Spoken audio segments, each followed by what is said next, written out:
ঘৰতে যদি আমি ঘৰত থকা বস্তুৰে এনেকুৱাকৈ ৰেষ্টুৰেণ্ট ষ্টাইল চাওমিন আমি ঘৰতে বনাব পাৰোঁ আৰু কি লাগে। মোৰ আজিৰ ভিডিঅ'টোৰ পৰা মই আপোনালোকক সম্পূৰ্ণকৈ দেখাম। ভিডিঅ'টো একদম ভালদৰে চাই থাকক। মই ৰঞ্জন আৰু ৰঞ্জন কিটচেনলৈ আপোনালোক সকলোকে স্বাগতম জনালোঁ। আজিৰ ৰেচিপি ৰেষ্টুৰেণ্ট ষ্টাইল চাওমিন। বলক ভিডিঅ'টো আৰম্ভ কৰোঁ। চাওমিন বনাবৰ কাৰণে মই এটা মিডিয়াম চাইজৰ বন্ধাকবি, 2টা গাজৰ আৰু 3টা ৰকমৰ কেপচিকাম লৈছোঁ আৰু 3টামান পিঁয়াজ লৈছোঁ। কেপচিকাম যিকোনো এটা ল'ব পাৰিব। তাৰপিছত মই ইয়াতে লৈছোঁ 2 পেকেট চাওমিন। প্ৰথমে চাওমিনটো বইল কৰিম। বইল কৰিবৰ কাৰণে মই ইয়াতে আগতে পানী বহাই ৰাখিছোঁ। 4-5 কাপমান পানী দিছোঁ, তাত তেল দিলোঁ। এতিয়া চাওমিন বইল কৰি সদায় তেল দিবই 3-4 চামুচমান। তাৰপিছত চাওমিনটো দি দিলোঁ।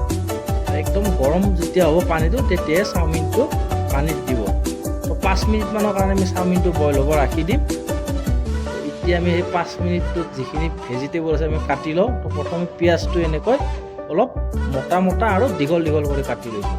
তো চেম এনেকুৱাকৈ আপোনালোকক কাটি ল'ব আৰু এনেকুৱা চাইজত বাকী গোটেইখিনি ভেজিটেবল এনেকৈ কাটি ল'ম। কেকটো চেম আমি এনেকৈ কাটি ল'ম।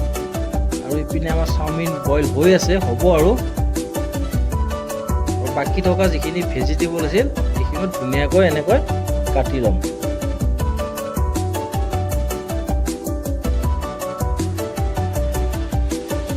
ভিডিঅ'টো একদম ভালদৰে চাই থাকিব আৰু একদম ঘৰত থকা বস্তুৰে ৰেষ্টুৰেণ্টৰ নিচিনাকৈ সোৱাদৰ চাওমিন একদম ঘৰতে বনাব পাৰিব।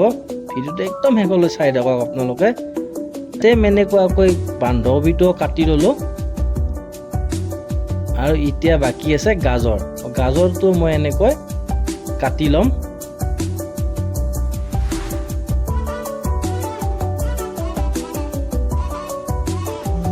এতিয়া চাওমিনটো চেক কৰি চাওঁ। চাওমিনটো একদম ফুল বইল কৰিব নালাগে, মিনিমাম 80% মান বইল কৰিব।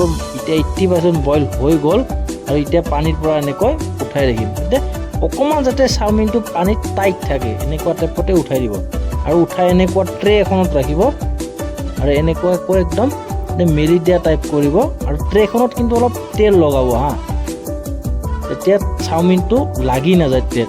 আৰু তাৰ ওপৰত এতিয়া আৰু তেল দিলোঁ। তেল দিবহে, তেল নিদিলে এডালত আৰু এডাল চাওমিন লাগি যাব, তেতিয়া মানে গুচাব বহুত দিগদাৰ হ'ব। আৰু এনেকৈ ভালদৰে চাওমিনটো ঠাণ্ডা হ'ব ৰাখি দিম। তাৰপিছত মই এতিয়া এটা কেৰাহী বহাই লৈছোঁ। যদি আপোনালোকৰ হাতত নন ষ্টিক কেৰাহী আছে তেনেহ'লে ভাল হয়। যদি নন ষ্টিক কেৰাহী নাথাকে তেনেহ'লে এনেকুৱা কেৰাহী, আইৰণ কেৰাহীও ল'ব পাৰিব। কিন্তু আইৰণ কেৰাহী ল'লে কেৰাহীটোত এনেকৈ তেল দি ভালদৰে তেলটো গৰম কৰি ল'ম। আৰু এনেকৈ ভালদৰে তেলটো গৰম কৰি ল'লে চাওমিন কেৰাহীত লাগি নাযায়। আৰু এনেকৈ প্ৰথম তেল দিছিলোঁ সেইখিনি তেল এনেকৈ উঠাই ল'ম।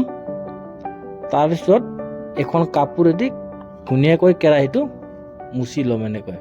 আৰু এনেকৈ খুব ধুনীয়াকৈ কেৰাহীটো মুচি ল'লোঁ। প্ৰায় আমি ৰেডি কৰি ল'লোঁ। তো এতিয়া চাওমিন বনাব লাগে। প্ৰথমে মই এতিয়া তেল দিছোঁ,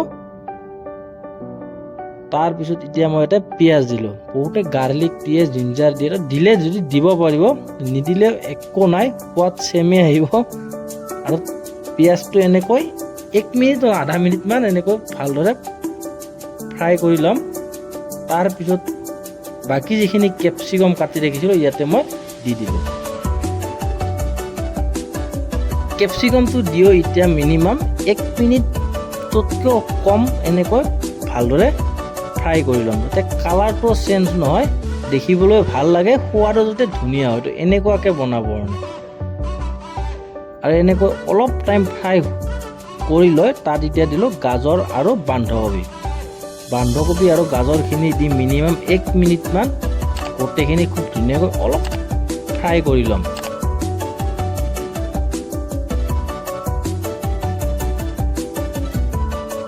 আৰু চব একদম কালাৰ চেঞ্জ হোৱা নাই আৰু চব ঠাণ্ডা হৈ গ'ল। চাওমিনটো একদম যেতিয়া ঠাণ্ডা হৈ যাব তেতিয়া চাওমিনটো বনাব। গৰম থাকে বনাব নাযাব, একদম ঠাণ্ডা কৰি ল'ব। একদম ঠাণ্ডা কৰি লৈছোঁ, ৰেডি। তো দি দিলোঁ গোটেইখিনি। তাৰপিছত এতিয়া অলপ টাইমৰ কাৰণে এনেকৈ ভালদৰে লৰাই ল'ম।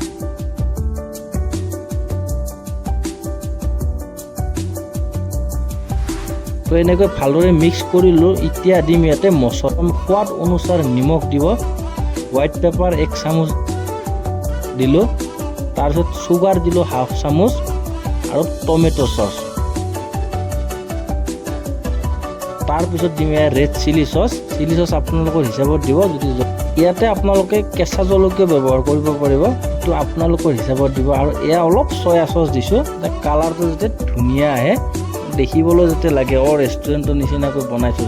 সোৱাদটো কিন্তু চেম তেনেকুৱাকৈ আনিব লাগিব। আৰু এনেকৈ খুব ভালদৰে লৰাই গোটেইখিনি চাওমিন খুব ধুনীয়াকৈ মিনিমাম 10 মিনিটমান এনেকৈ কুক কৰিম।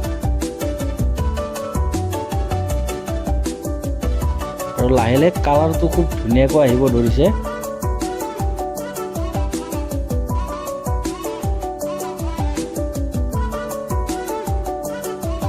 আৰু এই কালাৰটো খুব ধুনীয়া আহিছে, একদম দেখিবলৈ লাগিছে যে একদম ৰেষ্টুৰেণ্ট টাইপ চাওমিন আৰু বনাইছোঁ। আৰু তো এনেকুৱাকৈ আপোনালোকৰ ঘৰতো বনাওক। আৰু এই অলপ ধনিয়া পাত দিছোঁ, নহয়তো অনিয়নৰ পিঁয়াজৰ যিটো পাত থাকে সেইটো পাত দিব পাৰিলে আৰু খাবলৈ ভাল লাগে। তো চাওমিনৰ ভিডিঅ'টো কেনেকুৱা পালে মোক প্লিজ কমেণ্ট কৰি আপোনালোকে জনাব। আপোনালোকে এনেকুৱাকৈ এবাৰ ট্ৰাই কৰক, আশা কৰিলোঁ। ধন্যবাদ।